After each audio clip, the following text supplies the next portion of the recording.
இடுப்பில் கட்டப்படும் அரைஞான் கொடி ஏன் கட்டுகிறோம், அவை எப்படி உருவானது என்று தெரியுமா? அன்றைய காலகட்டத்தில் மனிதர்கள் விலங்குகளின் தோல்களை தான் ஆடையாக பயன்படுத்தினார்கள். அந்த தோலை இடுப்பில் சுற்றி கொண்டு தாவர கொடிகள் அல்லது மரநார்களை பயன்படுத்தி தோல் ஆடை அவிழ்ந்து விடாமல் இருக்க இடுப்பை சுற்றி கட்டிக்கொண்டார்கள். பருத்தி ஆடைகள் வந்த பின்பும் அவை தொடர்ந்தது. நாளடைவில் அரைஞான் கொடி கயிற்றில் கட்டப்பட்டது, பின்பு நூலில் கட்டப்பட்டது, பிறகு பட்டு நூலில் கட்டப்பட்டது. தங்கம் வெள்ளி போன்ற உலோகங்கள் வந்த பின்பும் தங்க அரைஞான் கயிறாக மாறியது.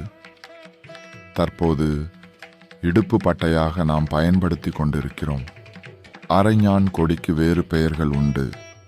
அருணா கொடி என்றும், இடுப்பு கயிறு என்றும், பட்டு கயிறு என்றும், இடுப்பு பட்டை என்றும் சில பெயர்கள் உண்டு. உடலின் அரை பாகத்தில் கட்டப்படுவதால் அவை அரைஞான் கொடி என்றும், உடலில் இடைப்பட்ட பகுதியில் கட்டப்படுவதால் இடுப்பு கயிறு என்றும், பட்டு நூலில் கட்டப்படுவதால் பட்டு கயிறு என்றும், பட்டை அமைப்பில் இடுப்பை சுற்றி கட்டிக்கொள்வதால் இடுப்பு பட்டை என்றும் பெயர் வந்துள்ளது.